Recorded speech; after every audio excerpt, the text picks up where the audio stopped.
The following broadcast is a Nighthawk Network presentation.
What up, dog? What's going on, y'all?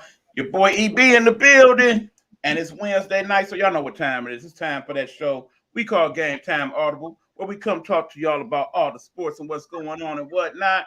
And of course, the show just ain't quite the same without the man with the master plan. That dude right there, the sports guru himself, Hugh Lee. What up, Hugh? What's good, E man? How everything going, man? It's been wild, man. This whole week. Man, I've been waiting all day for this one. It's so much to talk about, y'all. I don't even know where to begin. Hopefully, Hugh does. But keep in mind, Hugh, we know we got a lot. We're gonna try to do our best to squeeze it all in there. Um, Keep in mind, the show is good if you make it good. You the man with the master plan. So you got all the good topics. We got plenty good. If it's bad, I gotta let you know. We gotta move on. It's too much. It's too much. We gotta get started right now. It's just too much. Let's go. Let's go. Let's get it. We're Let's gonna go. start with we're gonna start with March Madness. Why not? I feel Heck like yeah. been And it one of the has best been that. seasons I've seen, not only just on the men's side, but the women's side. There's been a lot of good stuff going on, man. But a lot of upsets too, man. The one upset I want to talk about first is that St. Peter's game, man. The Peacocks beating the number 2 seed Kentucky Wildcats. Man, I need y'all to really understand why I'm really loving what St. Peter's is doing right now. But first, we got to talk to our people in the building. Gregory in the house. Good evening, fella. What's going on, G? Look, Hugh, I really can relate to what's going on. Keep in mind, St. Peter's small college, okay? It's like UD Mercy size. You know what I'm saying? And here they are in the Sweet 16. Because not only did they mess around and beat Kentucky, they went on and won the second round game as well. They playing with the house money right now. Do you know they like a 8,000 to 1 odds to win the tournament? You know somebody at the school didn't bet that. If they mess around and get to the final four even, somebody about to get paid. But all that being said is on a campus like St. Peter's, a small school. I remember back in the day when I was at Eastern and we went to the Sweet 16 that year before North Carolina whooped us like we stole something. But man, that whole week while we was in the Sweet 16, campus was buzzing, man. You had the ABC people and stuff coming to talk to the players and the students and the coaches. It wasn't nothing like it, man. So I'm hoping that they really are enjoying that experience over there in St. Peter's. I don't think they're gonna get to that next round, but I'm hoping that they enjoy it because that's gonna be something you can tell your grandkids about. Don't you know back in the day? Yeah, that dude played for Kentucky, the one played for the Sixers. Not yeah, I played him. I shut him down. We beat them in the tournament. Imagine having that story to tell as basic person A working at Subway or working for State Farm. You know what I'm saying? That's a feel good, man, story because the fact is, like you said, a lot of people don't go on to make it as the pros, man. That's their one shot to play in college, Exactly. man, and get opportunities outside of that. Oh, yeah, gee, I know any team can get beaten, as we all know, due to the fact that I didn't expect Kentucky to go out like they did, but the Peacocks kept fighting, man, and it was like Kentucky looked at it like if we put on our jerseys and we got Calipari as our coach, then we gonna win regardless of the fact we don't have to play our A game and we will still beat a St. Peter's team. And that didn't quite happen, man, because that's a scrappy bunch, man. And I just feel like with them beating Kentucky, that put the world on notice, man. Then turn around and won another round in the tournament too. That was very impressive, man. Definitely to see them in the Sweet 16. Right. I mean, keep in mind, I said before the tournament, Hugh, this was going to be a good tournament because there was definitely no dominant team this year. The tournament has definitely pointed out that. Think about it. The number one overall seed, Gonzaga, they ain't had no easy wins in either round, okay? You Yeah, got we talked teams about like it too. Auburn that got knocked out, and everybody was picking them to remember they was ranked number 2 and number 1 at some point this season. Meanwhile, you got teams that people forgot about, like my damn Wolverines. There was a lot of people saying they shouldn't even be in the tournament. They should have been in the playing game and all that. And now look where they are. Remember, this team had the number 1 recruit class in the country. This team at one point was ranked in the top 5. It should not be that big a surprise that they got this far.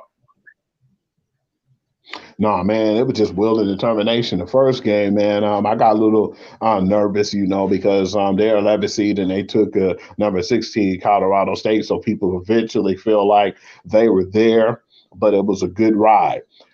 When Colorado State went up at the half, I said, man, I said, hopefully Howard can talk to them and Jawan put something in them to give them more of a sense of urgency. And when they played that the second half, they looked like a night and day different team.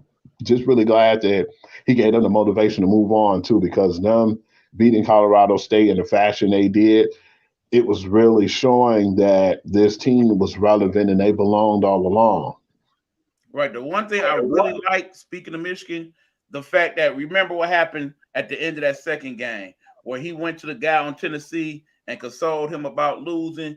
I'm so glad that they not only highlighted that at the end of the game, but many of the talking heads have talked about that in the following days, pointing out that that's who Juwan really is. Not that incident we saw a few weeks ago, and now everybody's thinking he's the angry black coach. That thing that he did that day, that was more like who he truly is. Keep in mind, we learned the backstory. That young man played on the AAU team with his son, who plays for Michigan.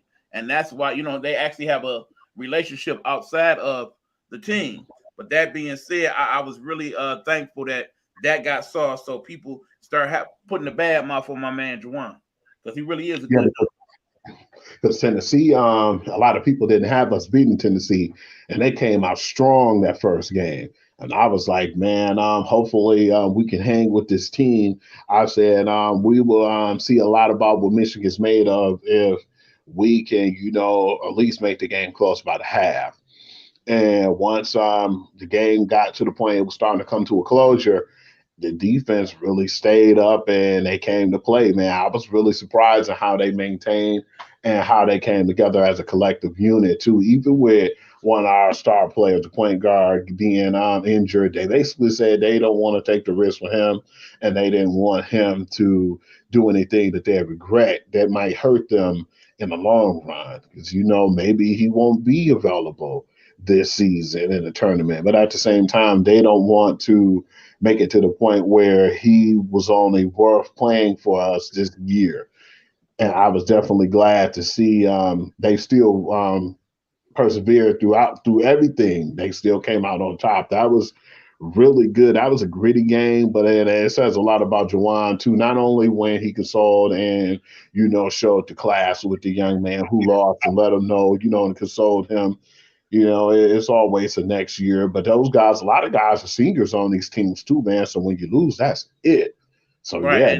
And remember, Hugh, because of the pandemic, we not only got seniors this year, we got some super seniors, people that have been on the squad 6 years. I think there's one guy on one of the teams. He's a 7-year starter because he had a couple years that he missed due to injury. So yeah, we got several older people on some of these squads. But the thing is, it's still a good mixture. We had some squads with some veteran leadership. You got squads like Michigan and Gonzaga that have a couple veterans, but for the most part are relatively young teams. So I like that about it. What's up, Coach V? Coach V in the building. Also want to send a shout out to Coach Will. I see you. Little bro in the house as well. What up, little bro? We had Big Joe checking in. I see you, Big Joe. But yeah, what's going on?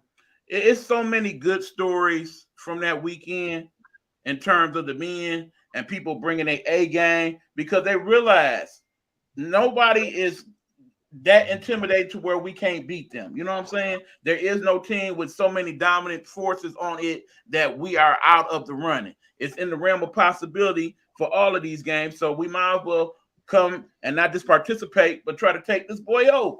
So teams like St. Peter's then did the doggone thing. Teams like Villanova then they came over and showed up and showed out. I'm really looking forward to this weekend. I honestly don't know who's gonna be in this Final Four. Okay, I really Yeah, don't. because Villanova was gritty, man. When I seen them from the jump, and we talk about that team before, man, off the air, and I told you, man, you seen it. It's facts because this goes on every year. It seems like, and I can't say it's something I thought about or something that I believe is like a theory. It's facts. You can look at it and see the facts.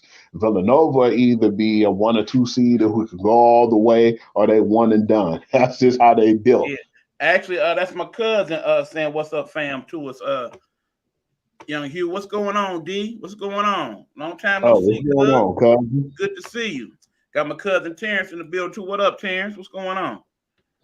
Man, the North Carolina Baylor game, man. How did you feel about that one, man? Did you expect that game? It was a gutsy game to the very end.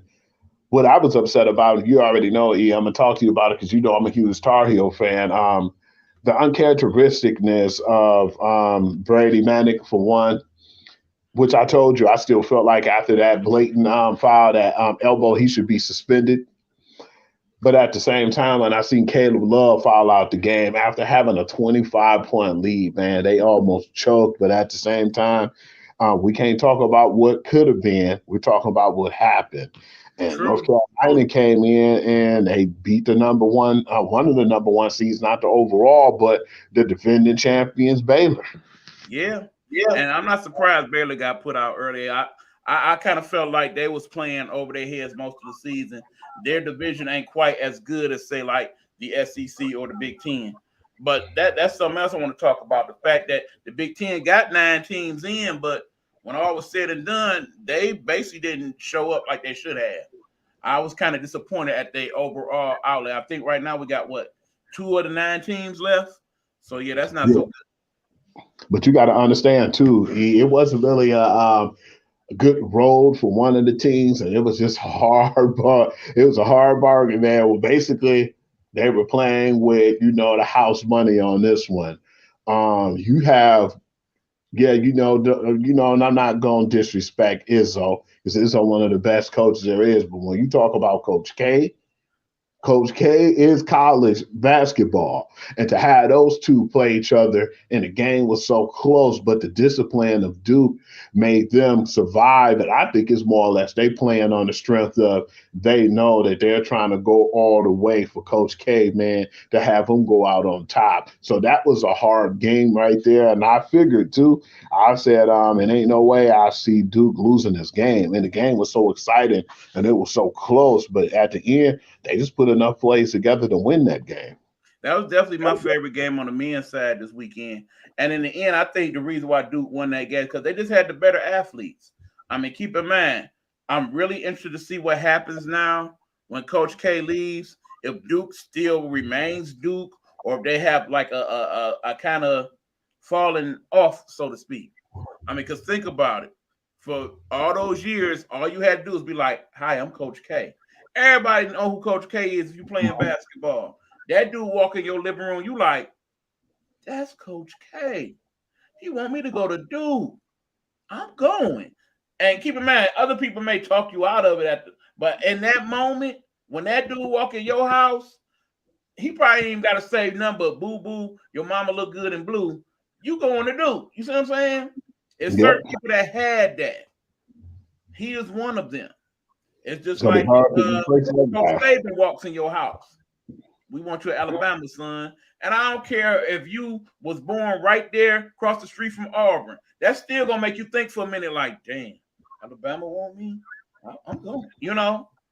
It's not that many coaches like that left in the league. Not at all. And then remember, Coach K is the all-time winningest coach ever, men or women.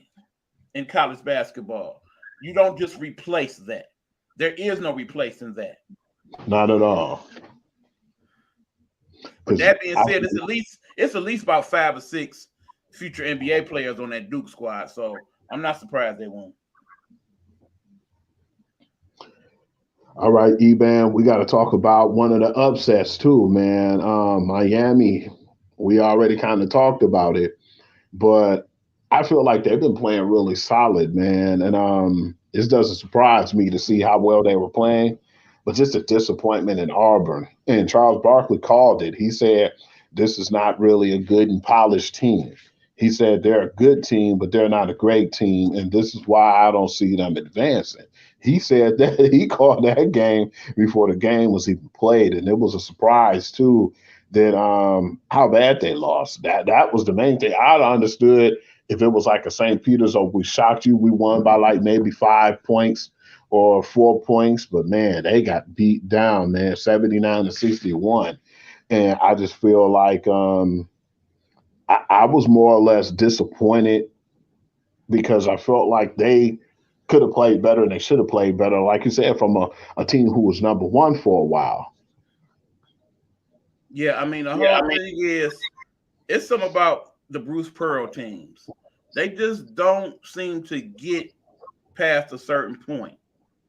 He is a good coach, don't get me wrong, but it's something about when they get to that part of the year and tournament time, it seems like he makes some of the wrong choices, don't make some of the good moves, and they only get so far. He basically one of those coaches where yeah, he's gonna make your program better, but in terms of getting them to that level, he don't seem to quite be capable of that for some reason. He had them same problems when he was coaching Tennessee.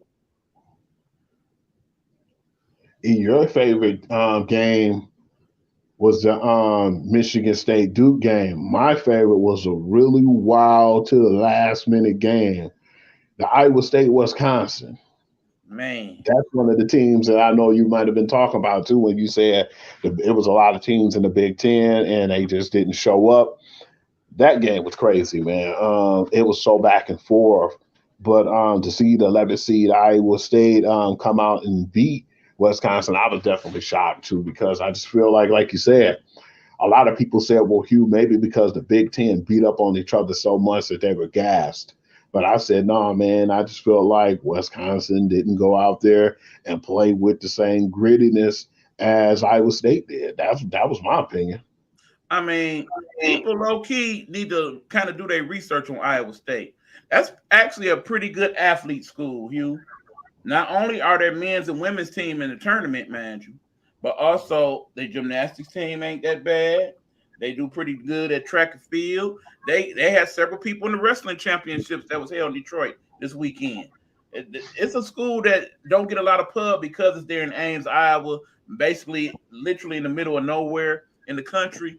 But it's a lot of good things going on at Iowa State. Credit to their athletic director for getting some quality coaches that's bringing in some good people to the programs. And one good thing too is no distractions there. Let's be honest. Yeah, in the middle of nowhere, basically either it's a party school or it's one of them schools where you go, you get your degree, and you get the hell on. Either way it is, it seems to work for them right now. Yeah, I'm gonna speak on the games on Thursday, man, and I want to know who you got. And I'm gonna just roll them down to you real fast before we move to the next topic, All right. starting with Michigan Villanova.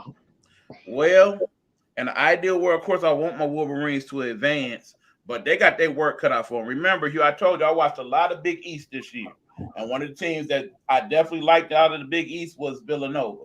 They are a very gritty bunch. Keep in mind they have a lot of senior leadership on that team. They have like 4 or 5 people that was on that national championship team from a few years ago. They do got the super senior as the guard there. Also, they are the best free throw shooting team in the country, bar none. All of them shooting around 70 to 80%. So if it comes down to a close game, you definitely got to like them over the Wolverines, who do have some questionable free throw shooters, particularly when it comes down to the guards. So the key, of course, is going to be what the key has been for Michigan throughout this tournament. It's up to the big man to show up, show out. Because bottom line is Villanova, they do have some bigs, but they ain't got nobody on that Dickerson level. If he can get No. close to dominate, and then basically when it gets double and triple team, pass out to the open three man, they can make a game of it because they both are good defensive squads. So I'm looking forward to that game. But I gotta say that I wouldn't be surprised if Villanova wins that. Okay, this is a game that what people don't realize could be closer to what they think it would be. I see Gonzaga up 9.5 points on this one, but I don't think so, man. Hey, I even will feel like two. I wouldn't be surprised if Arkansas can beat Gonzaga in this game. What's your opinion on this game, E? Well, Arkansas has Coach Musselman. Coach Musselman has been a very good college coach over the years. Remember, at one point in time, he even coached in the pros when he coached, I believe, for Sacramento and for Golden State at one point. So he definitely has a good pedigree. The kids love him. He's definitely a player's coach. Gonzaga, my only concern really is that the big men, they are on two different levels. You got Tim's, who basically is a more old school big man. So when you definitely have somebody that's going to be shooting outside the arc, as I'm sure Arkansas will, that kind of takes him out of what he does. And then you got, of course, Holmgren, that guy that you have talked a lot about. The dude is this big, okay? Anybody around that size with some type of super strength, but the ability to chase him down on the 3-point line, they're going to get that dude trouble. I think Gonzaga in trouble. Yes, I did pick them to win it all based on what I saw last weekend. I don't know. I think they're going to figure their way out of Arkansas, but I don't know if they're going to make it to the Final Four. All right, E. Texas Tech and Duke. This is going to be a good one. That might be the best game of this round. If anybody's familiar with the tournament the last few years, Texas Tech, they got that D. They thrive on it. That is their whole offensive set. D up, and then score on transition. The problem is you got several good quality future NBA players on that Duke squad. You get two of them to be on and popping that game. It don't matter about that D. In the end, they will make it happen, especially if they can get the post going with Williams and Banchero, who both very much impressed me in that Michigan State game. If they get down low enough, they'll win that game. It ain't going to be no blowout by any stretch of the imagination. It's probably going to Absolutely. be in the 50s, maybe the low 60s. But, yeah, I see Duke pulling that out barely. And E, as far as the sports book and the people go, as far as the points in Vegas, they only have them by 1 point favor right now. That's about Um, right. Surprisingly, too, the Houston game, man. Houston's another gritty team. They remind me of like Arkansas, but I think they're a little more grittier than Arkansas. They played Arizona in that game. Who do you have? He has the favorite. I'm going to pick for you. In my opinion, I think Houston will beat Arizona. I think so, too. I think Arizona right for an upset. Keep in mind, overall, the Pac-12 did not impress me much. The few games I saw at the Pac-12 this year, Arizona, yeah, they're a good team. They deserve to be in the tournament. They deserve that one seed. But that being said, since they've been in the tournament, not so much. And Houston is very gritty. They remind me a lot of that Villanova team we just talked about. So, yeah, I Mm-hmm. can definitely see them winning that game. I'm not surprised by that. Okay, let's move over to the North Carolina UCLA game. Again, remember UCLA made it to the Final Four last year, but also remember, people, that was during COVID. Okay, I think COVID had a lot to do with them getting as far as they did in the tournament. I think now this year you got North Carolina. Because remember, last year North Carolina didn't even make the tournament. They was that bad. We got the usual North Carolina showing up this year. So that being said, yeah, I see them being UCLA, and I wouldn't even be surprised if they blow them out by about 10. Mm. The miracle team, which you said already, you kind of told me what you was leaning towards. St. Peter's and Purdue. And this is one of the bigger games where they have this time, like you said, this is their last dance. They have them like a 12.5 point favor. Purdue, I'm speaking of. I think the Cinderella story is over, man. Purdue, they got that dude Ivy. Ivy, if he can have a couple good games, he gonna put himself in that lottery. I'm talking about the high part of the lottery. I would love to see that dude play for the Pistons. He looked like just the guard we need to go with Cade Cunningham and the bigs that we got, so we can actually start doing something. Because Killian Hayes is killing me. We'll talk about that more when we get to the NBA. But anyway, yeah, basically that's gonna be the key for St. Peter's. You want to shut down Ivy. If you do that and the rest of the team don't step up, you got a chance to win that. But if Ivy go off, as I think he can in this game, yeah, the Cinderella story's over, man. This is another really good game, man. Damn, Friday gonna have like some juggernaut games, man. Providence and Kansas. That's a pick 'em. I understand that Kansas is Kansas, but this is usually around the time every year in the tournament where it's real iffy for them. You already know if Kansas get to the Final Four, they might mess around and win the whole thing.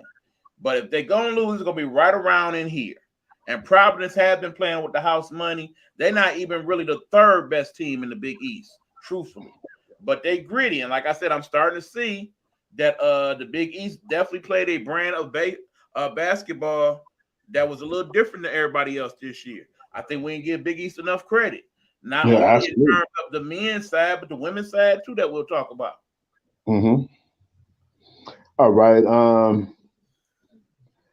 Intriguing one. You got 11 and the 10 seed playing in this one, man. Iowa State and the Miami Hurricanes. I see Miami play. I like it, but it's something about that Iowa State team that I really, really am connecting to. It's like they truly got nothing to lose, so I expect them to come in and be all in. Because people still ain't really talking about them in terms of the rest of the tournament. They still people talking more about St. Peter's than Iowa State right now. I think they're gonna come in with that chip on their shoulder and make something happen. Man, I want to step over now to the ladies basketball, man, because it was actually a really good tournament with them as well, man. And I want to bring up the young lady because I actually saw some of the game and see what was going on. Remember, I was telling you the other day because we had a good time watching the game the other night. Absolutely. I basically told you at first Villanova was kind of giving me a scare because it was close at first.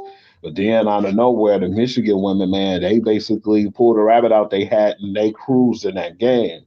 But I want you to talk about because I kind of read up on her too, and I was impressed.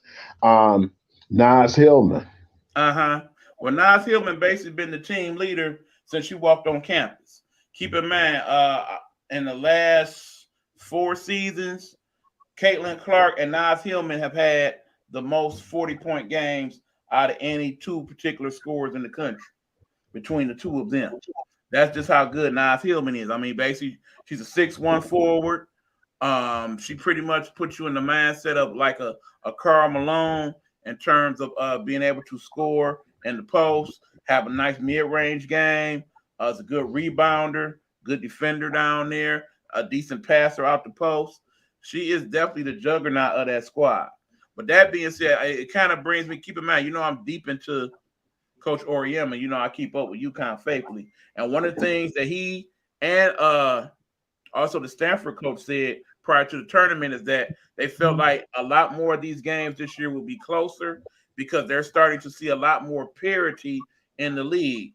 And primarily that's because there's a lot more women's leagues that are being formed in the minor league, so to speak. There's a lot more travel teams now for girls in middle school and high school. A lot of the better players in the country, they have played for and against each other. We talked about on the show a couple weeks ago how Caitlin Clark, AZ Fudd, and Paige Beckers was all on the same team at one point. We talk about the under 18 USA leagues that they all played in. So they're familiar with one another. And they all have said, well, no, I'm not going to that school. If you and you there, I want to get my own shine. And I think a lot more people are going to start looking at it like that in the years to come as saying, okay, as opposed to forming another super team at Tennessee or Stanford or UConn, I want to go to my own school and have my own niche. And I'm really looking forward to see how that plays out for folks. And that's exactly what you said about Michigan. That's pretty much how they played all year, Hugh. They're second half team. So I'm not surprised it went down like that. we've discussed this. We're going to get into another discussion because I saw it on a big platform, it being said too, and I laughed because I said, we just talked about that just recently. But the number one overall seed, South Carolina, man, how they played against the Miami Hurricanes. Not just how they play against Miami, how they played against Howard too, for that matter. Now, granted, Howard basically, from what you've seen at their team, they had no business making the tournament. Okay, I understand they was in the playing game and they won, but truth be told, they ain't belong there, and they played like they didn't belong there. But that being said, South Carolina should have been way more dominant against them than they were. The defensive game plan for Howard was simple. When they throw it in the post to old girl, everybody be in the post. And that's how it was. It drove me crazy, Hugh, because I'm sitting here literally looking at what they should be doing to win this game. Let me break it down since I got the clipboard here. Okay. Here we go. All right. Basically, when they passed it in the post, everybody is there in the middle. That left all this open on the perimeter. And then they may have one person kind of scouting out the three-point line. There are several good shooters on South Carolina, but they got to the point where it seemed like they were so consumed with getting Aaliyah Boston her double-double that they weren't taking enough of those shots. If they would have took more of those shots, not from the three-point line, but in the perimeter, they should have won that game by another extra 30, 40 points. I think it was a little different with Miami. Miami was a very good defensive team, but again, they were not doing enough to shoot from the perimeter. They kept trying to pack it into Boston and make her take over the game. And she had a bad shooting night that night. That's why they only got so far. I All was right, South Carolina in both of those games, to be honest. I want to talk to you about one of the teams that we've been talking about, man, with Haley Jones, Stanford, man. They definitely put their end of the bargain to the test, man. Playing Kansas because it was a dominating fashion the whole game. It was like they made sure that it wasn't close. Stanford did what I just said South Carolina didn't do, and they've done that all season. They don't just have people that just shoot threes. That's part of the frustration that comes to play when we're starting to watch the college game now, because they starting to play very similar to the NBA. I definitely want to talk about a couple people in particular when we get there, but Stanford is that rare exception. Coach Vandermeer, she's still old school. She still believes, okay, yeah, we can shoot the threes, but we got all this perimeter. We got to work that out sometime. We got to get our transition scoring and stuff going. It should not just be a one-trick pony scenario where either three in the post or bust. Because of that, that is why they've got to where they got to. And if they continue to play like that, they not only could beat UConn or South Carolina, they're gonna mess around and repeat as champions. Surprising thing to me was the South Dakota game. I was about to say South Carolina, and how dominant they were, man, against the number two Baylor. But then we know a lot of times in the tournament, what makes it so what makes it so great is the number 10 could be the number two seed, but the fashion and how bad they beat Baylor, that actually was the part that surprised me. Bottom line, Hugh, I don't think Baylor lose that game if they still had Coach Mulkey there. Keep in mind, for more or less, those are her players there still. And she knew what she wanted out of them and how she wanted them to play. Bottom line, Baylor still did well this season because you got some of the better, players in the country. They were the number 3 ranked team, I think, in the country in terms of a recruiting class. So you definitely was going to get some performances out of them. They got a couple excellent big girls on the squad. But that being said, they came under adversity with South Dakota, and the new coach didn't know what to do.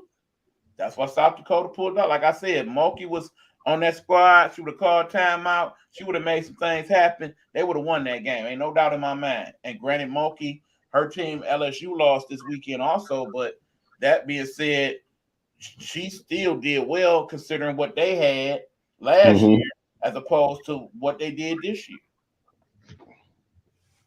Absolutely, man.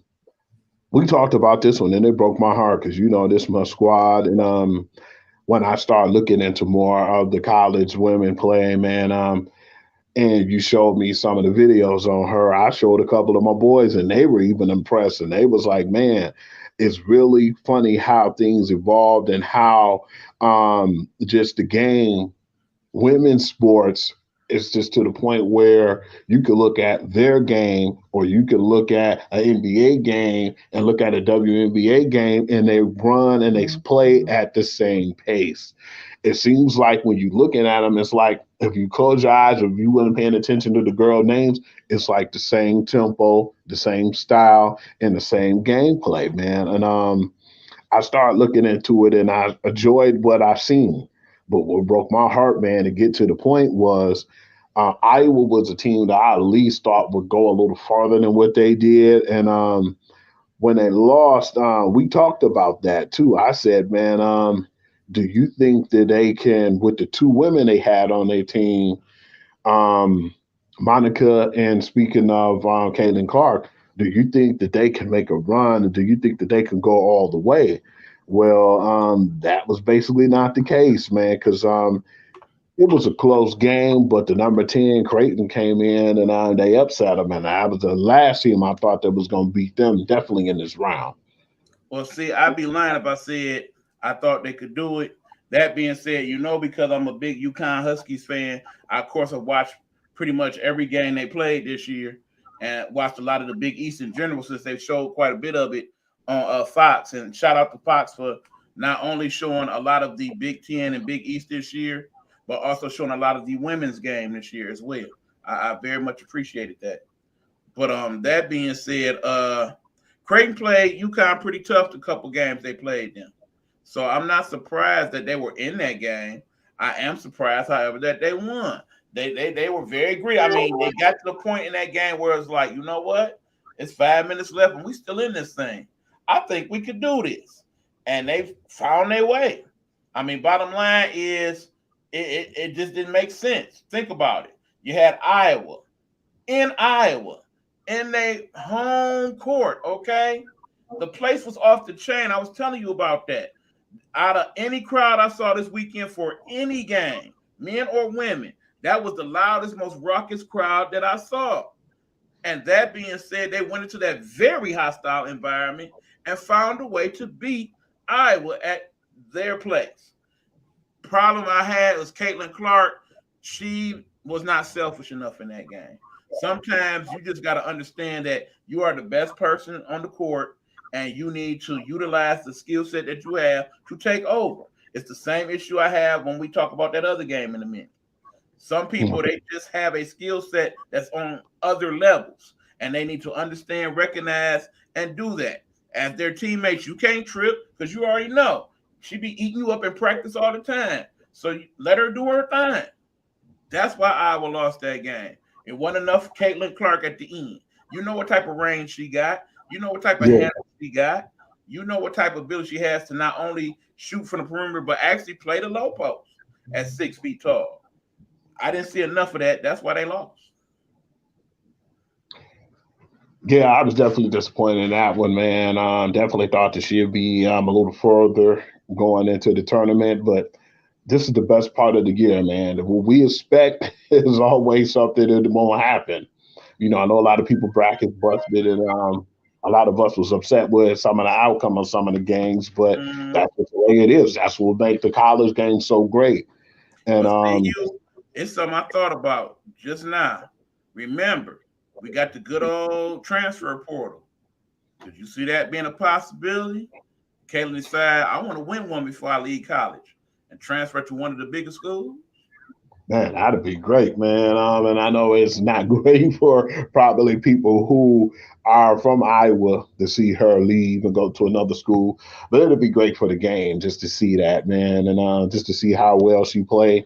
Because she probably wouldn't have to do as much because she had to actually carry that whole team on her back that last game. But then, like you said, her being selfish enough, I feel like they could have been in the next round. But I think that she wanted to be more of a team player, and sometimes that's just not the case. You need to take over when it's necessary, and Right. basically, she got that killer in her, and she could have did that. But But she learned her lesson. This is a lesson learned after that happened. E. So hopefully If people they learn find from that. themselves in that same situation next year in the tournament, no doubt in my mind, she will take it over.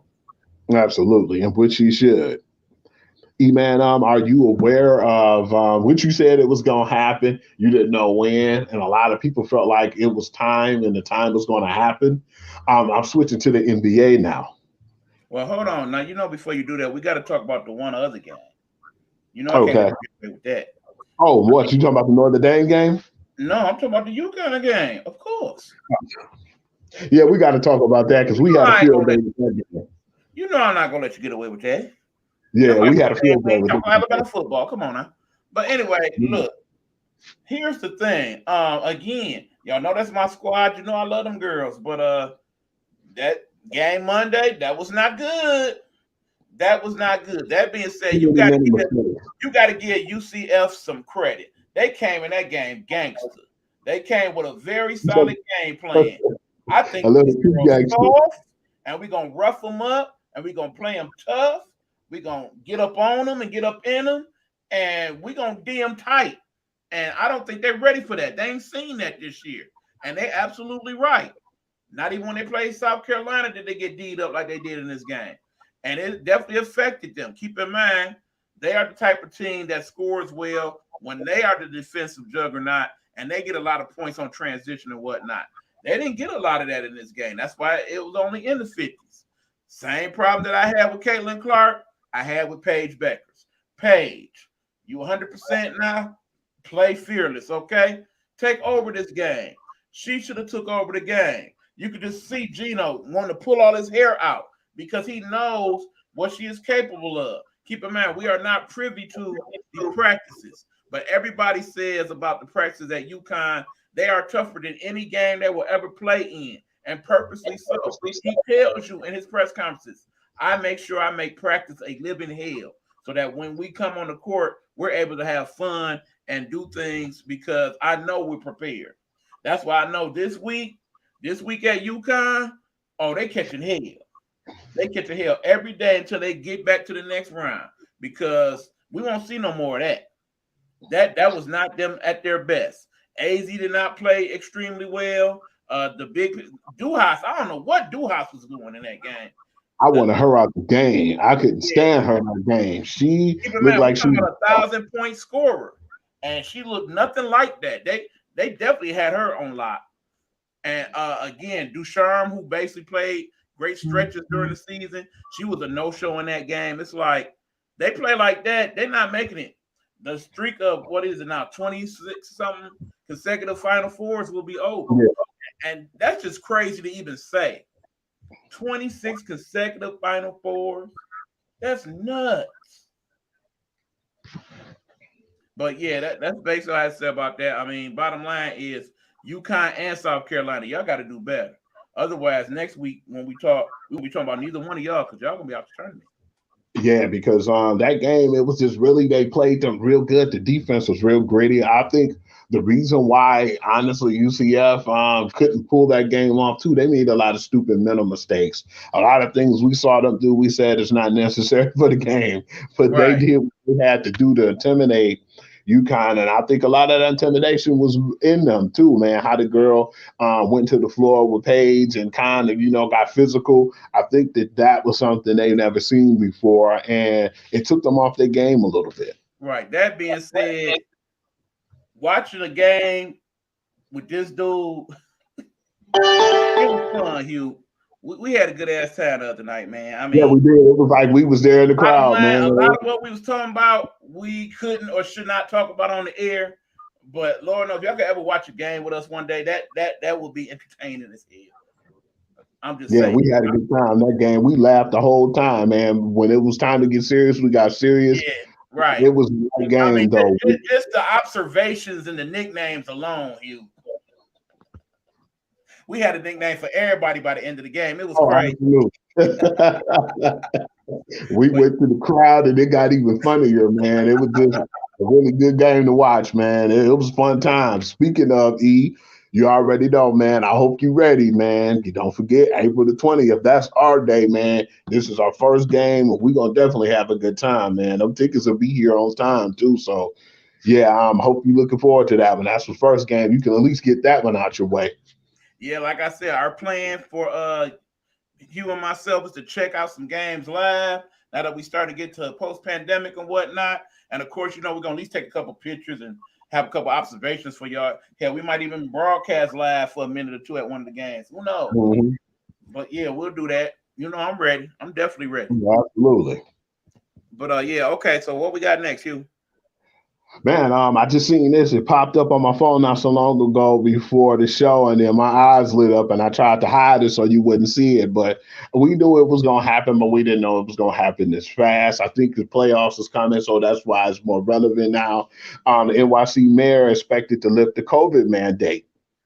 Thank So on God. the New York Knicks, the Brooklyn Nets, New York Yankees, and the Mets will be affected. I think it's better for, unfortunately, NBA had to take the bad of this impact because Kyrie couldn't play in a lot of games. And I want to wonder how it would have impacted them if Kyrie could have played in all the games they played in. I And wonder. I wonder if the beard would have left if Kyrie was able to play. I still say that's one of the main reasons why he left.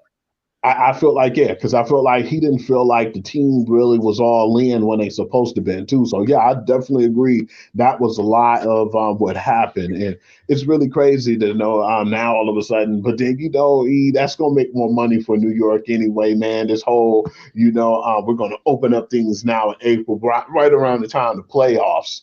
Yep. And you already know, and keep in mind, in the end, this decision ain't really got nothing to do with the basketball. It's the Yankees. The Yankees affected this decision. Make no mistake about it. The Yankees is the highest grossing team outside of the Dallas Cowboys in all of the American professional sports. The Yankees sell the most hats, jerseys, all of that. There are several high profile Yankees who are being said to have not been vaccinated, or at least their vaccination status is concerning. People Mm-hmm. such as Aaron Judge, people such as Mr. Rizzo. There was I think Cole also was questioned as to whether he was vaccinated. You can't Uh-oh. have the Yankees play without those people. Not those guys. Not Not them good. guys.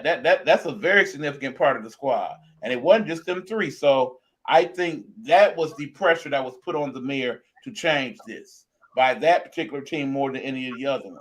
Bottom line, it's been that way all year for the Nets. He's been the mayor since January. He could have been when everybody else started changing things in March, been on that same boat. He wasn't intimidated by Kyrie and them. It's the Yankees people and all the Yankee fans and all the people that work in the offices that are Yankees fans. That, I think, is what has led to this decision. But it's the right decision. I mean, because it still didn't make sense to me the fact that you, as an employee or a person that lived in New York, could not play, but people from other teams could come and still play. Yeah. And if you were going to do it, you should do it the way Toronto is. Bottom line, you're not vaccinated, you're not allowed to play at all, visitor, home team, or otherwise. You're not Absolutely. allowed to be in the city of Toronto, in fact. Really glad that they about to, get off of that. I feel like they was uptight, and I felt like it wasn't even necessary. But now we're going to get some of the best basketball, man. And like you said, it's right around the time where the money gets greener and the playoffs are going to be the scenery. So yeah, I'm definitely looking forward to that. We figured that what took so long though, it was like you said, it didn't make sense to me. You have teams come in, players not vaccinated, they play your own team in New York, and the people who work in your surroundings can't play. It seems like you'll be a little more stricter on outsiders, but anyway, good job and good for y'all, man. What took you so damn long? Right. Now, the We'll question talk of the about day, since we talk about Brooklyn, is are we going to see a Ben Simmons sighting this season? Yeah, we were disappointed in that guy, man. I said he might as well scratch the whole season, man, because I feel like all this mental health. And I'm not, no, you know what? Let me back up. I don't want people to feel like that I am to the point where I'm an angry person and I'm being disrespectful to people who feel like oh man, they're having mental health issues. I don't want you to feel that way. Don't look at me like, oh, you damn, you very unsensitive about the matter. But it's like you did that and you said that, and you were in, Philadelphia. You left Philadelphia. And with no back issues, we ain't hearing nothing about no back issues or anything like that. That probably wasn't even coming up on his basketball report, the injury reports. Mm-hmm. Then all of a sudden, it's like, okay, now you got traded. You look like you were relieved. But then all of a sudden, you're having back issues. And then your mental health is still a concern. It's like, man, you might as well just scrap this whole season, man, and stop playing games because I still feel like in this case, it's time being wasted. I know that they're glad in Philadelphia that they got that monkey off their back, because I feel like it was a distraction anyway. I still feel like they didn't get as much in return as in Brooklyn, but then I feel like at the same time, when you have a player who can help you stretch the core and take a little pressure off of you, meaning Joel Embiid, who still is playing like the MVP right now. I still feel like that was a good deal, man, regardless of the fact. Right. I mean, everything being everything, they paying you a lot of money, man. I say you at least got to give it a try for a few games. Now I said if you got the herniated disc, that probably put you out another week too. That's still probably about 3 games before the playoffs start to get into some type of NBA rhythm. So I say you pull up your big boy pants and you at least come off the bench them a few games, and then they try to work you into the lineup for the playoffs. Because in the end, they definitely could utilize your other skill sets when the playoffs get here. Because even if you're not going to be a primary, I mean, not even if, we already know you're not going to need to be a scorer at all, truthfully. They need you primarily for your ability to work on the open floor, and primarily because you are an excellent defender. And there are definitely going to be the Giannis's and the Embiids and stuff in the world that you are going to have to defend. Now, that being said, if you are still not in a good mental place, do understand at some point, if you are to succeed in the playoffs, you're probably going to play Philly. It's going to be a 7-game series, and you got to play in Philly, and they're going to be on your ass. And you're going to be mentally prepared to deal with it. Yep. Bottom line, if that was not the case, then you should have been asked to get traded to the West, where you only see them in the finals and maybe a couple times during the season. Yeah, absolutely. Because I feel like, man, like you said, they spoon fed him so much in his career that he felt like he could do whatever he wanted to do without worrying about anything else. And when they start to tell you things that you wanted to, or you need to work on, and things you need to do to better yourself as a player, it messes with his ego in some way. And that's what I think a lot of the distractions and the things that he's doing, like sitting out and not wanting to play and just being the uncharacteristic baby he was being, without even putting the mental health in there, man, because I still feel like that's a sensitive matter, but I just don't feel like he's mentally built to be in Philly. That's what I should have said in the get go. Right. I mean, because bottom line is, and I do, I really hope that he has been working on that part of his game that is deficient. If you truly want to be one of the greats, you do that and you have some semblance of a jump shot, you become one of the top 10 players in the league overnight, because all the rest of your skill sets are plus level skill sets. So if you can at least be average shooter on top of all of that, you are definitely one of the top 10 players in the league. If you have that full understanding, then put in the work, make it happen. Prove all the haters wrong. I'm about to jab you with this one, E. Not only are we going to talk about somebody I know you were ready to talk about, I was just seeing the look on your face and you was anxious to talk about it. But then when you said Ben, it made me mad, and then like the trigger went off. We're gonna put the NBA spotlight on the man, the myth, the legend. I don't care what y'all feel about this man, because of the work he put in and the work he done made him one of the best players in the game as we speak of right now. We got to talk about Mr. LeBron James being his age and putting up the numbers and doing the spectacular things that he's been doing, and how many categories now that this man has made on your stat sheets. No matter what the sheets are, you can look at it and you can see him number one or number two coming for that number one spot. At his age, man, we talked about that too when we was like, we couldn't imagine being his age. Hell, maybe like 5, 6 years younger, playing at the high caliber he's playing. And he's been playing since he was a kid, man. I think LeBron's playing like 18, 19. And to play right now to like 37, 38 years old and to do the things that he's doing, because he's literally carrying the Los Angeles Lakers on his back. Let's be real, And he definitely had an MVP year that could be squandered with the incompetence of the Los Angeles Lakers. Well, first of all, the more I look at the Lakers, particularly lately, Coach Vogel, you got to go. Half of this is your fault. Half of what's going on in the Lakers is primarily and entirely your fault. You mismanaged the players. You do not put good sets out on the floor, particularly when LeBron is out the game, especially now that Davis is hurt. You basically leave that second squad very suspect. You done forgot about Carmelo Anthony. Carmelo should definitely be playing more, unless it's his choice not to be playing. And I'm pretty sure it's not. Not at all. Bottom line is Westbrook should be playing less. If he's having those not effective nights, sit his ass on the bench. I understand he making 30 plus million, one of the highest paid players in the league, but right is right, wrong is wrong. You are not pushing the right buttons, okay? You got to go. Second of all, LeBron James is the GOAT of the moment, if not the GOAT of all time. Understand? Remember, people, when I say this, I don't say it lightly. I don't say this because he played for the Bulls and I was a Piston fan and all of that. Yes, Michael Jordan is by far one of the greatest NBA players we have ever seen. But I'm really starting to piece together this fact.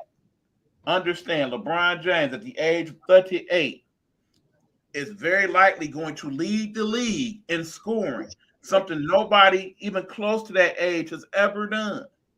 First of all. Second of all, he is now the second all-time leading scorer in the history of the NBA, having played fewer games than Karl Malone, I might add. There's that. Understand that he is the one player in the league that can play all 5 positions and play them effectively. He could be power forward. He could be shooting guard. He could be point guard. And at this point in his career, he has been asked to do that this year. He has literally played all 5 positions. He has defended all 5 positions. And yes, he is not the defender that Michael Jordan was. We acknowledge that. But he is a pretty decent defender when he chooses to do so. That being said, right now we're talking about somebody with over 30,000 career points, over 10,000 career rebounds, and 10,000 assists. Nobody else can lay claim to that. Not even the great Jordan, not even the great Wilt the Stilt, Bill Russell, Shaq, none of them. None of them have done this. And none of them have played at this high a level at this age. I'm looking at him right now. He could probably play another 4. He might be able to play same amount of time Brady has, based on what I'm looking at. If I'm not talking about on this level per se, but I can see him at 80, 43, 44 coming off the bench, still giving you 15 and 8 at 43 and 44, which sounds crazy. I know it sounds unheard of, but this is not your everyday normal person. Remember, no player, not even Jordan, came in the league with the hype that LeBron James did. They started showing high school games on TV because of LeBron. They wasn't showing Michael Jordan's high school games. You know what I'm saying? I'm talking about he's been on primetime TV since he was a teenager. Nobody should have been able to live up to that hype. Not only has he lived up to that hype, he has exceeded it. He was so good, he was allowed to make a trash movie and not get really clowned out about it. Because let's be honest. Yeah, he shouldn't have done that. Him trying to be Philly and trying to do the things like, fit in with the whole, Space Jam thing. No, man. Great basketball player. decent producer, terrible actor. Terrible actor. Definitely should probably win that Razzie for the worst actor of the year. You know that's a thing. I do believe he is the leading nominee for that, no doubt. So that's another award he's gonna win this year. But anyway, even if he does not win another championship, you at least have to consider him being the greatest player of all time, in my humble opinion. What do you think, Hugh? No argument there, man. I see just with the work he put in at his age, man, and just like you said, man, he got this team and he put them on his back. He doesn't really have too much support. Like you said, with Frank Vogel, man, I just don't feel like he's been doing enough. With Carmelo not playing as many minutes and he's not putting the pieces to the puzzles like he need to. We talking And about a team with three other potential Hall of Famers on it. When you talk about four, you talk about Davis, Westbrook, Carmelo, and Dwight Howard. That being said, without him, they probably the Pistons. They're a straight up lottery team without him this year. yeah, It's crazy. it's just really sad, man, to see how bad they've been playing this year and how Russell Westbrook just fell apart. And a lot of people I talked to, one of my homeboys, Quentin, um, we talk about it a lot how he said he done well when teams hand feed him the ball to make sure he got the ball and make sure when the rebounds need to be grabbed, everybody get out the way and put themselves in a position where they're available just in case, which he usually don't do, pass the ball. And they spoon fed him to get his triple doubles. And then now he went on a team where he's not the best player, not even the second, maybe third, fourth option, but he still go there and still have that mentality that he's that guy. I think what he needed to do was take a step back like D Wade did because of the one year I think that the Miami Heat, when they didn't mesh, it was because of the fact That that first D year. Wade still had the man mentality in him. But when he Mm-hmm. took a step back and said, okay, LeBron, this is your team, you run the show, we all going, take your lead. I just still feel like that the pride that Russell Westbrook have, he won't do that. And that's why as long as he there in that Lakers team, they're gonna always be in trouble. Exactly. But to this day, I still wonder if Shaq and Kobe could have put their pride aside, how many more championships they could have won. Absolutely. We probably wouldn't Hey, even be having the discussion about we, Jordan as GOAT at that point. We might have definitely been saying at that point it was Kobe. what's up with the injuries too, man? I know you want to talk about those, and it was some things that I've seen, and I said, "What the hell's going on?" Funny thing that you said that Lillard might not be coming back, and you don't see him coming back. I That's when they told you he wasn't coming back. You wasn't no Mike to it. You remember me telling Mhm. you that? I said if he was not back by February, he wasn't coming back. It was no doubt in my mind. Then when I looked at that, I said, "Damn, he's out." And then it wasn't even a few minutes later they said Zion done for the season. And But I yeah, said, you shouldn't be surprised by that one either. no, not at all. Definitely how bad he's been as far as taking care of himself and, just basically doing the necessary steps that he needed to come back to the game. Because he came back overweight. He was out of shape. He had the foot injury. I just didn't really see him put in enough effort. The scary one to me, Ian, I wanted to leave this one for you because I know you want to talk about this one to discuss this one more. Steph Curry. Is it true that he's out for the season? No, he is not officially out for the season. There's a possibility he may come back the last week of the season to play. It's Okay. unfortunate that just when they got uh, Green back after that long injury stint, that then he got hurt. And the way it happened, it was a kind of a dirty play. But then you got to remember, Steph Curry, for as great as he is, he does have a um, record of being injured, particularly when it comes to them feet and them ankles, man. Yeah. Feet to them ankles, they didn't cause him problems over the years. Otherwise, he would have been broke scoring record. You know what I'm saying? He might actually break the all-time scoring record if he had not been injured as much. But that being said, you know, Tyrone Poole, this is your chance, buddy. You can win Most Improved Player of the Year and help your team get to that number 2 seed. Right now, Memphis got the number 2 seed, and again, people, if you have not watched Memphis, tonight is a good chance to check them out. You sleeping on them. I'm telling you, they're a good squad. I don't even think Ja might not play tonight. He may not be playing tonight, but And even they still without him, probably win even, because even without him, they still a good squad. they went 10-2 without that man. So yeah, it still looked like you said a really good possibility of them, and I like their chances. Right. Um, But no, I'm going back to Zion again. I think LeBron, you are missing out on a very good opportunity in your later years to be the key person that trains all the athletes, because whatever you have done to get you to this point in your career is something more athletes need to follow, particularly the bigger athletes.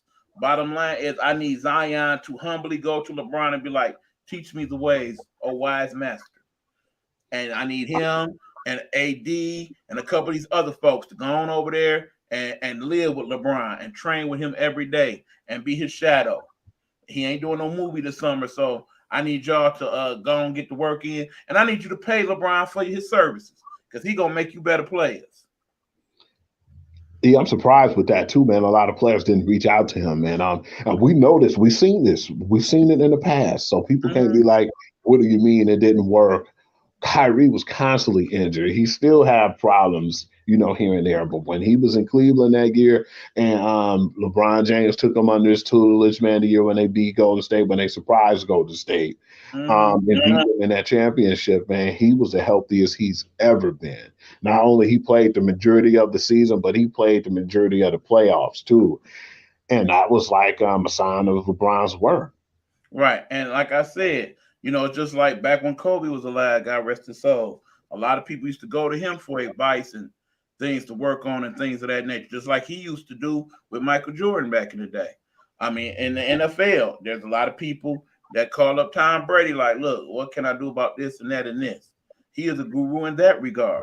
So yeah, I think a lot more people would benefit because LeBron seems very willing to help out his fellow players because he knows that makes the league better if more of them are there and are healthy more times than not. Because again, just like last year, between COVID and the injuries, this time of year got real frustrating. It's starting to be like that again this year. So I need everybody who's close to being healthy. If you are comfortable with where your team sits in the playoffs, go ahead and ride it out till playoff time. If those of you who ain't quite there, go ahead and let people know, yeah, we shutting it down. You know what I'm saying? Because bottom line, it don't matter anyway. The same basic teams are going to be in the lottery: the Sacramento's, the Indianas, the damn Pistons of the world. You can't do much worse. Yeah, man. We talked about this thing too, E man, and at one point, I'm glad you finally watched the game because I watched like maybe two or three games like repeatedly, and I started believing, and I started drinking that green, if you want to call it Shamrock Kool Aid that they have in Boston. And I said, well, damn, man, these guys, the players are playing and they're more in sync. I seen Marcus Smart, even though, man, I still feel like that was a dirty play with Golden State, but we ain't gonna get on that. We're gonna Mm-hmm. talk about the positive that they've been doing. But that team all together, man, they've been meshing. They've been on the same page. They rotate the ball pretty good, man. They make sure the open man or the hot man gets the ball. And that defense has been ferocious, man. Yeah, they're definitely the number one defense in the NBA. And I thought by far light years ahead of the game. But to see them playing at this much of a high level and the consistency they've been playing at, how surprised are you to see this turnaround after my man's called them out basically earlier in the season saying, we know who the check if I'm the other team, because at the same time, those guys are always the one with the ball in their hand, and they need to pass the ball and be more team players and being more team leaders on their team. I think they took that personal because the fact is they talking like they walking now, and that's why Boston's one of the top teams. I think they're one of the top 2, 3 seeds now in the I think NBA. they're I'm gonna ranked have to fourth check right on that. now, but they do have the number one ranked defense in the NBA right now. And I think what it really boiled down to is one, like most teams in that situation, they finally had that players only meeting where they sat down and aired out what was what and who was who, and they basically moved from there. In the end, I don't know if long term Brown and Tatum as a tandem is the answer in Boston, but I think they have figured out enough of each other to make it work for the time being. The key will be when they get to the teams that actually have the good guard play, because they are forwards who can check bigs. Both Brown and Tatum is like 6'8", 6'9", so they can put them on the Giannis and whatnot. And of course, Williams is an excellent defender in the post.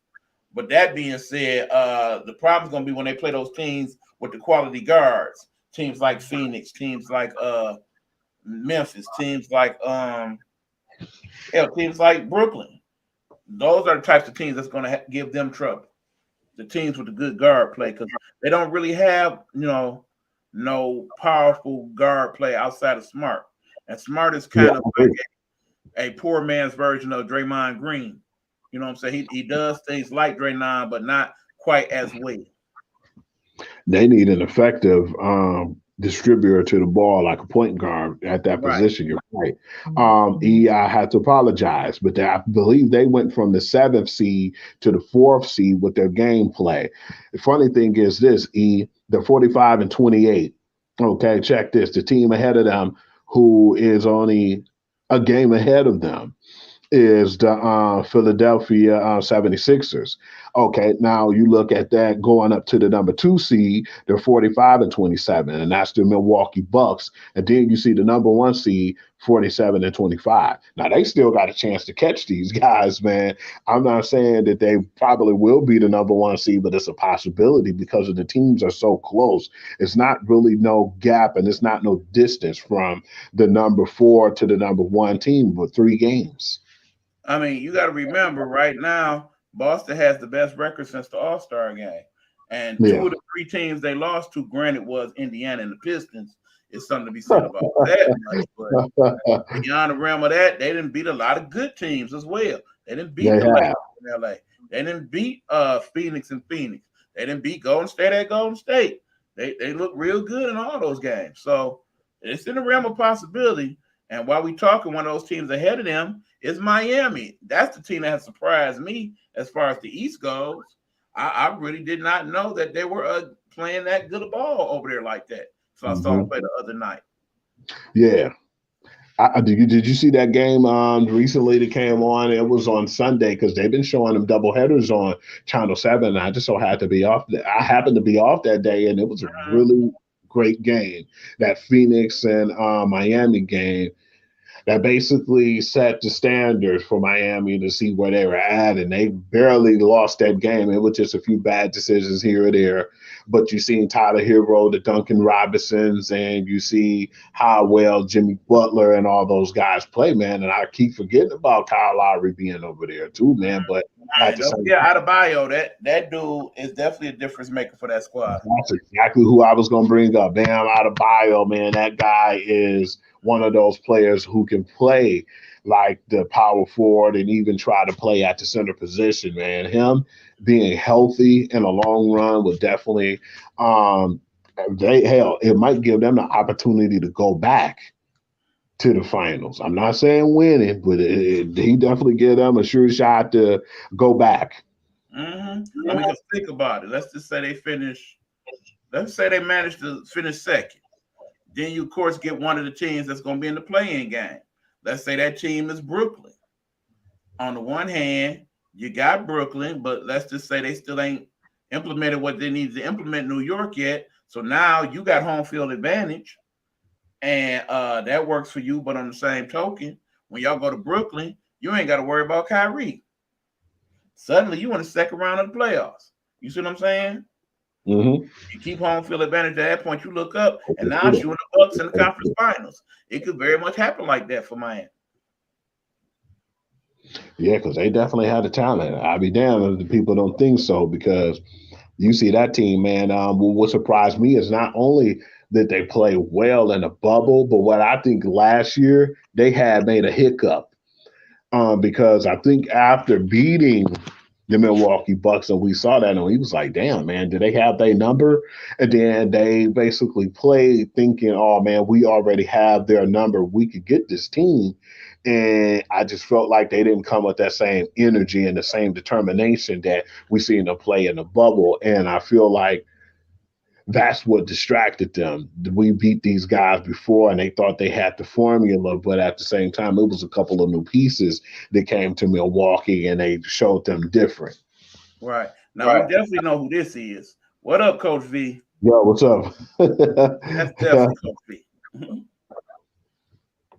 But yeah, like I said, I'm looking forward to the playoffs. That being said, cut all the loose ends at this point. We ain't gonna worry about Zion no more. Dame, have a good summer. Make your rap album. Come on back, ready to play next year. The Knicks continue to disappoint me. I really thought they would be better this year. They just, they have a couple games where it'd be like, okay, I can see it. But then they fall right off and mess around, lose to Sacramento or Indiana the next night. And it's like, don't worry about them. Very disappointed, man, because we definitely thought they were going to be better. And it seems like they only get worse at some point. So I just look at it now and I'm like, man, hopefully they can build off of that and just, use that, whether it's good or bad energy and just take it to the playoffs because we're so close now and we're getting close to the last few games of the season. I just want to see a team make a good run and just go out there like a Boston Celtics team and try to, at least with the 3 games behind, try to win out and get that number 1 spot. But it's still going to be problems with them because, like you said, there's no guard play really there who's like an intense player like a Chris Paul or somebody like that. They definitely need to get that, whether it's in the draft or free agency, which I don't really see that type of player or that diamond in the rough in the draft. So they're going to have to go after somebody via trade or and see what happens. Yeah, like I said, I'm not sure what the Knicks going to do. They've been kind of garbage for years now, so I don't know. But yeah, we're doing good, Coach V. Glad you checking in as always. We about to actually get to that part of the show that I know you looking forward to. We about there, Hugh. This time too. That's funny, ain't it? Yeah, but before we get there, we gotta get one commercial break in. We gotta do our thing with that type. But definitely want to give a special shout out after this commercial.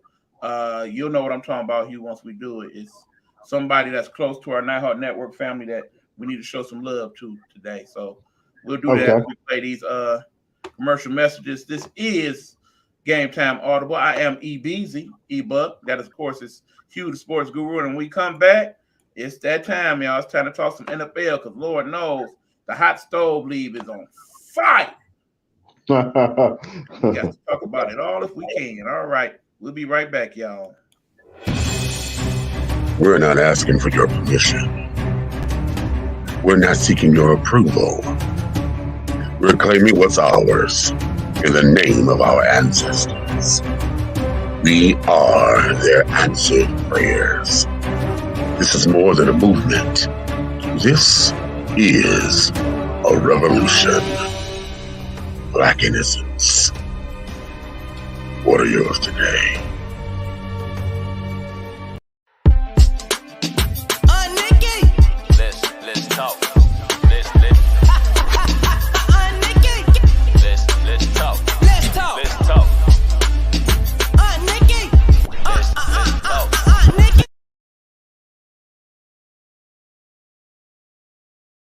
Hello, hello, hello. It's another glorious day, my T-Sippers, and you know what time it is. I hope you have all of your comforts together because it's time to dish tea. And you're dishing darlings with Big Meat. Can't wait. It's time to dish tea with Big Meat. It's time to dish tea with Big Meat. It's time to dish tea with Big Meat. It's time to dish tea with Big Meat. Darling.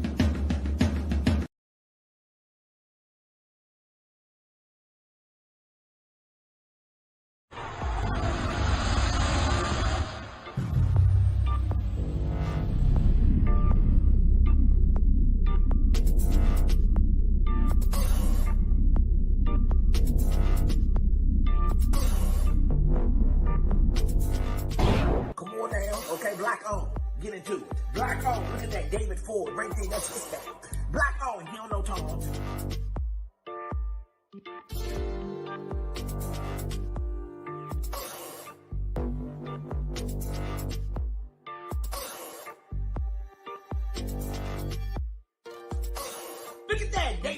That's his name. He don't know Tom. Yeah.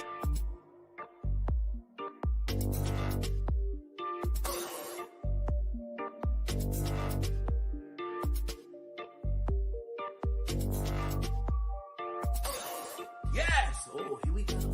Oh, I can't see the demons. I can't see the demons, but I can see the light. We are creating black luxury across this country.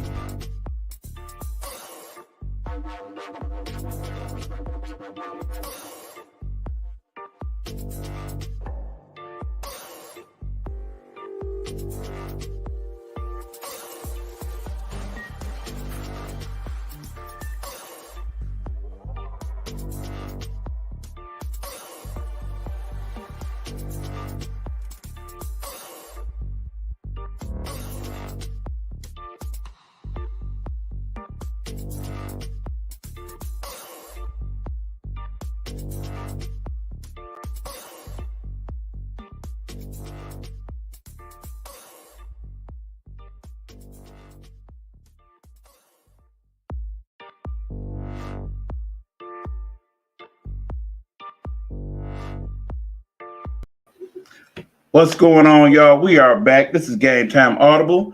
That is your man, Hugh Lee, the sports guru. I, of course, am Ebook the Nighthawk. We are checking in, talking sports with y'all this evening. Before we move forward, I definitely want to give a special shout out to one of our favorite people in the network. That would be the great entrepreneur himself, One Day Before. Unfortunately, he lost his mother the other day after a long battle with several illnesses over the last few years. He basically has chronicled his journey with her this whole time on Facebook. So we all kind of feel like we know Mama Ford to some degree at this point, for those of us who follow his page on a regular basis. You are definitely in our prayers, Mr. Ford. Hopefully you do get this message and check this out, at least this part of the broadcast, to know that we are thinking of you and we are praying for you. And I know it's going to be rough for a while. You very much loved your mother, no doubt about that. I can definitely relate. I just pray that you find peace and realize that she's in a better place now, and that you still will have all her strength and energy to move on and move forward, because you know that's what she would want for you. Anything you want to say about it, Hugh? Yeah, man, prayers to him and his family, and our condolences. Definitely hard to hear things and to, go through that, man. I lost both my parents, so I definitely know how it feels. If you just need some moral support or somebody to talk to, you can reach out to us, brother. We definitely here for you and want to keep you in our prayers. And yeah, we definitely be checking in on you, bro. We think very highly of you here in the network. When you're introduced to us by the great one, Big Meech, and we learned about your business and all of that. I definitely was a fan from day one. I know you are still destined to do many great things in this life, and you now have your mother as one of the ancestors to lead you forward in that regard. So please hang in there, bro. And like I said, if there's anything you ever want to talk, we seriously are here for you. Just hit us up, bro. We is only a couple messengers away. So that being said, God bless and hang in there, brother. We praying for you. Amen. Amen. So that being said, bro, let's get on back to the show now. Okay. We know what time it is, y'all. Hugh patiently went through all the other sports before he was ready to talk about it. But actually, Hugh, before we actually go there, I do want to mention something in the world of tennis that came as a huge shock. You talked to me about that. I was waiting for that. Yeah, basically, the number one player in the world on the female side, Mrs. Barty, the one who recently added to her accolades, winning the Australian Open, she surprisingly retired today from the sport. What? Understand, she is only 25 years old, and she abruptly has decided to retire to pursue other interests. That's heavy, man. I let you know sometimes it ain't all about sports, man, or even that type of money. She probably just feel like she have better things or different aspects in life that she want to accomplish outside the game. But to retire that young, yeah, that's definitely shocking. Right. Remember, out of anybody not named Serena, Federer, the Joker, or Nadal, she has won the most tournaments in that same amount of time. Mm. She's won, I believe, 5 Grand Slams, in fact. So with her being basically the next in line to be the marquee player in the world of tennis, men or female, I'm surprised that she quit at this juncture. You really got to wonder what type of effect that the pandemic had on that decision. Was it something where she felt like, okay, I've made enough money doing this. Let me live my life. This is a stressful life playing tennis and whatnot. I've made a nice amount of money. I don't need to play anymore. I can sit on this 20, 30, 40 mil and, be a mom or whatever other pursuits you want to get into. Like I said, if it's because of a happy reason, then I'm happy for her. But if it was something where she basically is in conflict with her emotions and thoughts, I really hope that she sits down for a while and kind of thinks it through. And if she decides to come back, I'm sure the tennis community will welcome her back in open arms. But that being said, I'm hoping now that this means that it'll be a little bit easier for Serena to possibly win that long-awaited Grand Slam that she's been waiting on to become the all-time leading winner in Grand Slams. I hope that this helps her a little bit. I hate that it's this way, but I really was shocked to hear that. Yeah, you definitely should be shocked. Definitely at that age too. And you have so much ahead of you. That she might not even really been in her prime, and just really reaching her peak. So to see that and to hear her say, okay, I did what I needed to do, she definitely impacted the sport. But to leave on top like that too, of her game. One thing I could say, you could always come back to the game whenever you get out, sit out for at least, we just gonna say 2 months. You feel like, you still got that itch. It's only just a telephone call away. Yeah, I think he actually mentioned somebody else that might come up in this conversation this next 45 minutes to an hour. But yeah, I get what you're saying. Understood. But yeah, I'm sitting here and the Masked Singer is on. Apparently, we got another football player being unmasked this evening. I'm surprised that a lot more of the athletes are being on the Masked Singer this last couple of years. Yeah, definitely. A whole lot of them. Right, but it seems like every week now, turn around about this time, and it's one of these tall dudes, and it's like, okay. So yeah, that being said, let's move on. NFL, where do we start, Hugh? It's so many things to go with. I don't even know where to start. Death before dishonor, man. I still feel like I believe, if I'm not mistaken, we touched bases on Devontae Adams, right? No, I think all that happened this week. All that happened the last 7 days. A lot of stuff we got to talk about with this whole issue, but because of the fact is, what I was hearing, and which I know you was looking at Pure to the Game. Big ups to E for definitely hitting in on the comments, because when you seen it, you'll see the stuff, and it was so random, all the craziness that went on in the NFL. I don't think hot stove in the last 3 years has been this hot, man. I'll never remember the hot stove league being this hot in any sport, and now we got baseball and football with some hot stove. Yeah, because Tyreek. Oh yeah, we definitely gonna get to that. Don't worry. We definitely gonna get to that. We just want to talk about some of the earlier things before this. But those things do lead to where we at today. So yeah, that's why we just gotta break it down that way. I mean, first of all, it's like when the news first came out, it was like, what? I hit you up like, you was like, yeah, and I'm like, that don't even sound right, Hugh. What you think, bro? What happened? I mean, that was his guy, wasn't it? Him and Aaron, they was boys. How you just go up and dip? But when you get to deep dive in the story more, you realize that, yeah, actually, Derek Carr and him were teammates in college. There's that relationship. He did grow up being a Raiders fan. So there was that.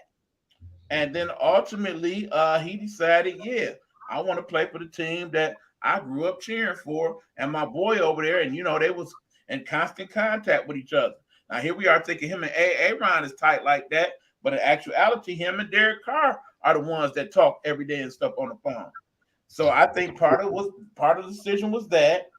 Of course, part of the decision was the fact that at that moment they made him the highest paid player for a wide receiver in NFL. We already know that that's a little different today, but at the time he was getting the big check. But then also you kind of figure that the way Aaron played it over there kind of put him in a bad place. Because think about it, they were so busy trying to get him back.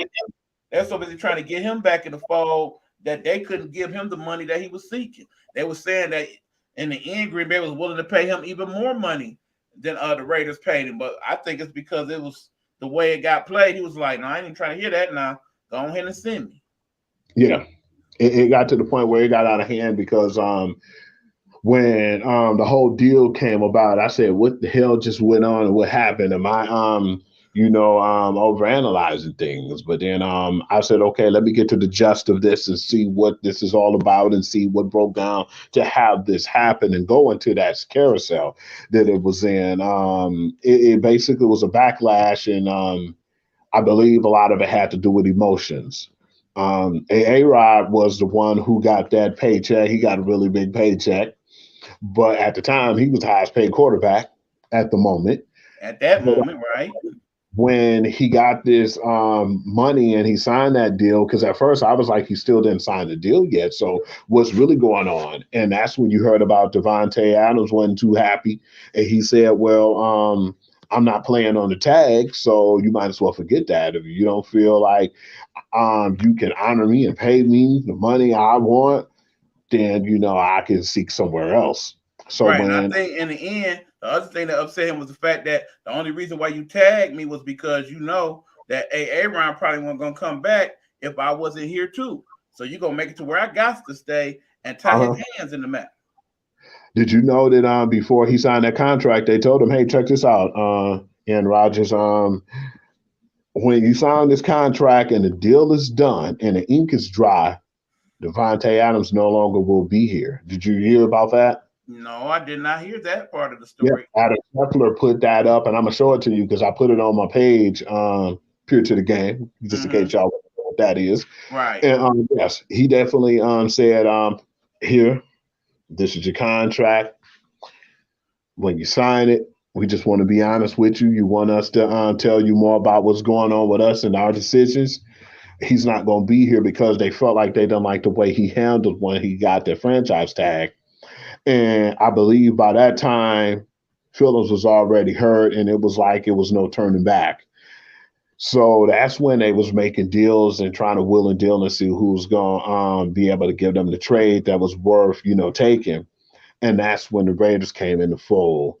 And he looked at it and he was like, well, hey, that's where my boy at. Hey, I want to take this trade. Let's go ahead and make it happen. And like you said, they had the money in place to where they could have paid him more money. But then that's when he said, you know what? I just don't like the way y'all handle things and the way y'all took care of things at the moment. It's too late now. I feel like I've already moved on. You need to move on. Let's make this deal happen. And that's when he ended up going over there to the Las Vegas Raiders. Yeah, it basically got to the point where a lot of people start to lose respect for Aaron Rodgers because they felt like he didn't give a damn about his teammate and the person who helped him out. Because, he's throwing the ball, but you need a number one to pass it to. So everybody looked at him like he was being selfish. And I know people be like, hey, man, you got to make your money. But that's the difference between him and Tom Brady, man. It's like Tom Brady took so many pay cuts. And that definitely helped, I believe, with a lot of his championships, too. Hell, he took a pay cut again this year. Yep. And he's not the only one. When you look at Matthew Stafford, even though he got paid what he got paid, it's still a pay cut for what he initially was going to be signed for. Yeah. Look at Mike Evans. Yeah, there you go. He restructured his contract to get some of them guys back to playing over there. And it's like the unselfishness of team. And that's what Tom Brady seems like every time and every year he justified team.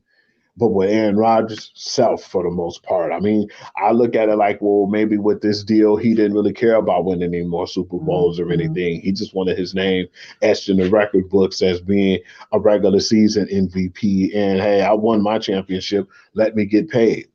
I mean, bottom line, when all is said and done, we already know Aaron is going to be a first ballot Hall of Famer, even if he just wins the one Super Bowl. So at this point, he don't feel like his legacy's been tarnished. You know, the fact that he got away with what he did and still managed to be MVP, that let him know that, yeah, I pretty much got the cachet to do as I please in this league. So I might as well play it like that and play it to the bone. You know, in the end, I'm going to have my little statue over there in Green Bay one day, probably. Let me go on and get paid this last time. You know, play good enough to at least try to get there and then hit the booth for be the new game show host or The Bachelor or whatever the hell he ended up doing. That's what that's about. But I think that deal led to some of the other deals that we seen later on down the line this week. We can get and we could talk about what my man's Cosby was talking about too, because I see him saying Tyreek Hill today. Tyreek Hill got a deal that went on and that made him the new highest paid guy in the league. What surprised me about that though is like how fast it jumped off. It was just like I believe that something must have didn't click when they were negotiating for the deal. I don't know what he did, or was he disgruntled, how the way he handled it, but something didn't click, or something just didn't go right with that whole transaction, because it's like, okay, they setting up to see how much money he's going to make. They're trying to get a contract in place. They said it's stalled and it don't look like it's going to be nothing that they can do to resolve it. Okay, now you can seek a trade.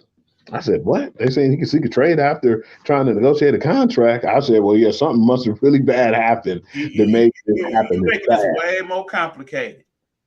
And so that's when he ended up going. Rosenthal.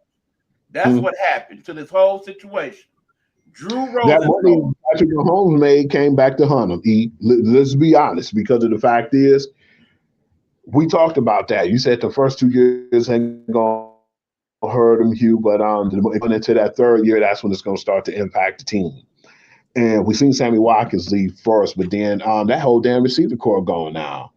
Demarcus Robinson, Pringle. It's nobody. Only people I think that their wide receiver roster contains now McCall Hardman, Juju Smith-Schuster, and they got to start from scratch after that.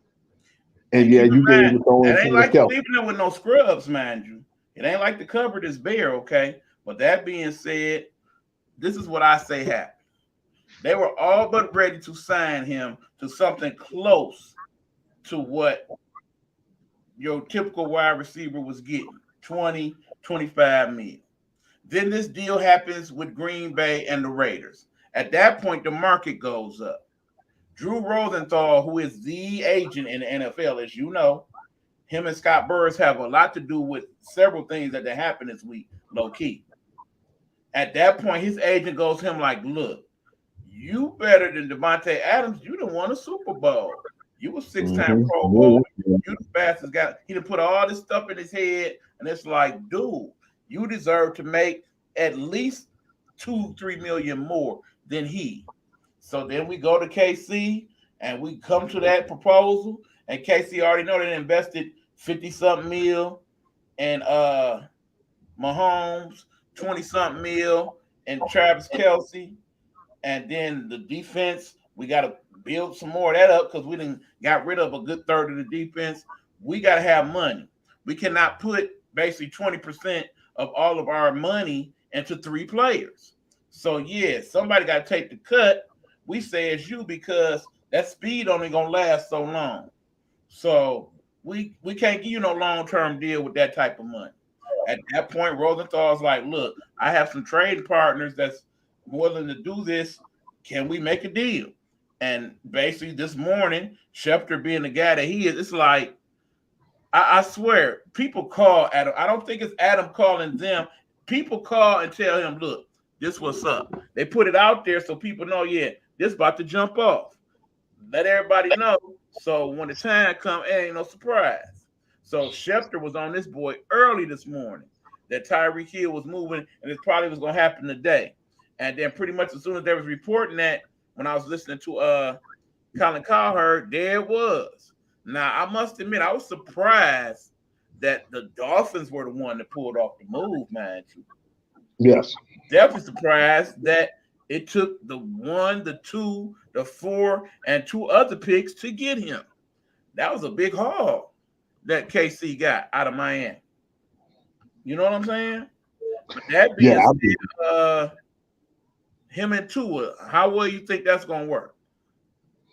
I think they'll be okay, man. Just as long as Tua stay healthy, because now they got that beast over there, and they got their franchise tackle, which I was a little afraid at first because he's getting up there in age. He's on the wrong side of 30 now. But my man's Teron Armstead is like the guy. He was the number one guy on everybody's board in free agency. And to get to first to lure him to Miami, then turn around and get this done with Tyreek Hill, that was impressive because everybody else was making bold moves. It was like this, man, trust me, E, I'm getting Madden 23. That's how crazy this offseason has been with the NFL. But then when you turn around and get that deal done with Teron Armstead, then you turn around and you get one of the fastest players in the league, that definitely put Miami in the relevancy because when you looked at the AFC East, there wasn't really much going on there. No. But the one main thing that we saw the buzz was Von Miller going to the Bills, and that definitely made them the number one team over there when they got Von. I still say that was a good. It was a good move, but I'm still not viewing that as a great move. If this was Von Miller 5 years ago, I'd be ecstatic. But we talking about we get some pieces out of Von Miller. I don't think he's going to be that big a game changer for that defense. But remember, we talking about ain't that bad either. We talk about in the AFC East where it wasn't really much going on, and to stir that pot up. Yeah, because I still feel like the only reason he got free, let's be honest, because when you got Aaron Rodgers, when you got Aaron Donald, and you got 2-3 people trying to block him, that made him open for the pickings. And so, I don't think he's going to get that same type of love over there in Buffalo. No disrespect to Ed Oliver, but he ain't no Aaron Donald. So, but I still feel like that was a bold move for them to get, Armstead and turn around and get Tyreek Hill. So, I definitely believe it could work, but it depends on how healthy Tua can stay. Well, here's the thing. I don't think Tua has ever been 100% healthy so far in the league. Remember, he was coming off that devastating injury. Remember, this is the same injury that many years ago put out the great Bo Jackson to where he could no longer play football or baseball anymore. So when you consider that, just think about the technology that we have now to where that injury was fixable. Lord knows if Bo Jackson could have got fixed like that, we talking about a person that's going to probably be a Hall of Famer in baseball and football. Crazy as that sounds. But that being said, if we get a fully healthy Tua, I think that's a good deal. Then you got Hill on one side, you got Waddle on the other side. That ain't a bad start off point. Bottom line is, the East, I still say it's the Bills for the aforementioned future. But all that being said, I think we all know the Jets, who were rumored to be in that sweepstakes as well, they wasn't getting Tyreek Hill. He wasn't going there.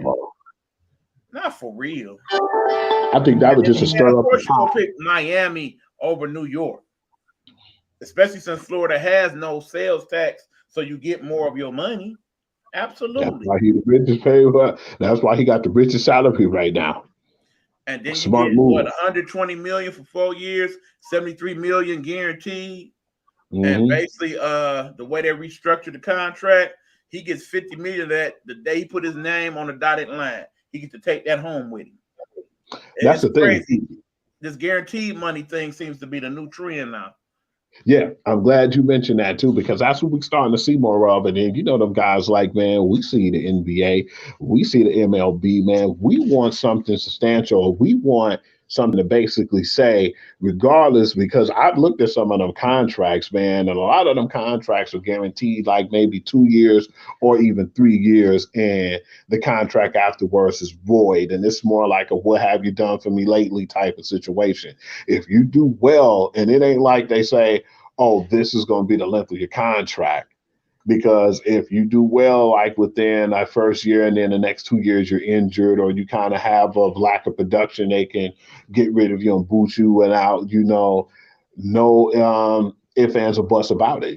Just hey, we feel like you're not playing at your production level that we thought you would play at, and sorry, but we have to let you go. And ain't really much they have to do. It's a business, and people starting to see that, and they're saying, okay, I'm going to play on your team and I'm going to be there for a certain amount of years. But at the same time, in order for me to play, I want my money up front, because nowadays, if a person gets hurt and if they can't compete anymore, like a la, what's my man, RG3, who seemed like he was going to have such a good future, man, coming in the NFL, and it all got destroyed that first year.